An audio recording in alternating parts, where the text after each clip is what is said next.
చూడండి, మత్స్యకారులు ఇప్పుడిప్పుడే బోటు తిరగబడిపోయింది.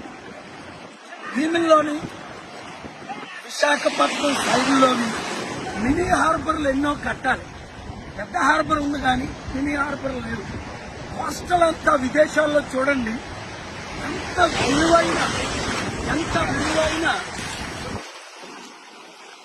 మత్స్యకారులు ప్రాణాలు కాపాడడానికి మత్స్యకారులు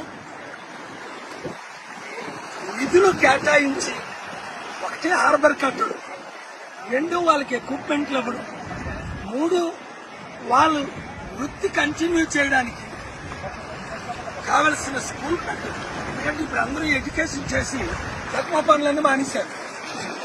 కనుక విశాఖపట్నం ఎంపీగా నన్ను గెలిపించుకుంటే విశాఖపట్నం కోస్ట్ టు కోస్ట్ అభివృద్ధి అంటే చేసి చూపిస్తా.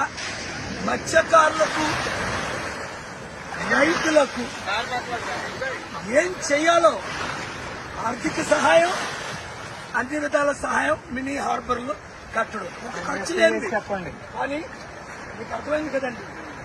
మీకున్న సమస్యలు నేను పరిష్కరిస్తాను. ఇంతవరకు అందరినీ చూసాం.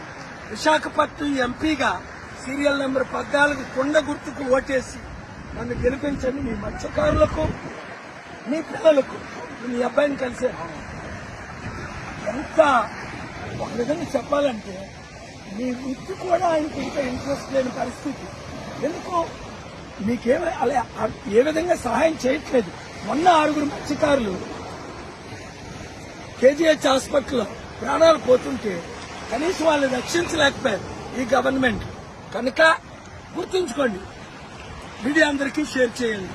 విశాఖ ఎంపీగా నన్ను గెలిపించండి, కొండ గుర్తుగా ఓటేయండి.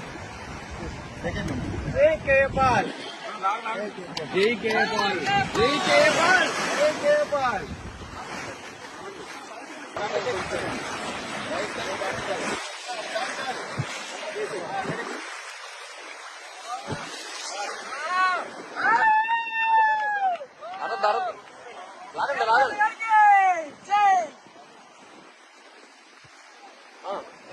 చూడండి, మత్స్యకారులు ఇప్పుడిప్పుడే బోటు తిరగబడిపోయింది.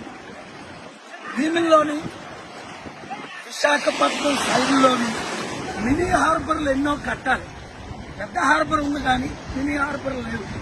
కోస్టల్ అంతా విదేశాల్లో చూడండి ఎంత విలువైన మత్స్యకారులు ప్రాణాలు కాపాడడానికి మత్స్యకారులు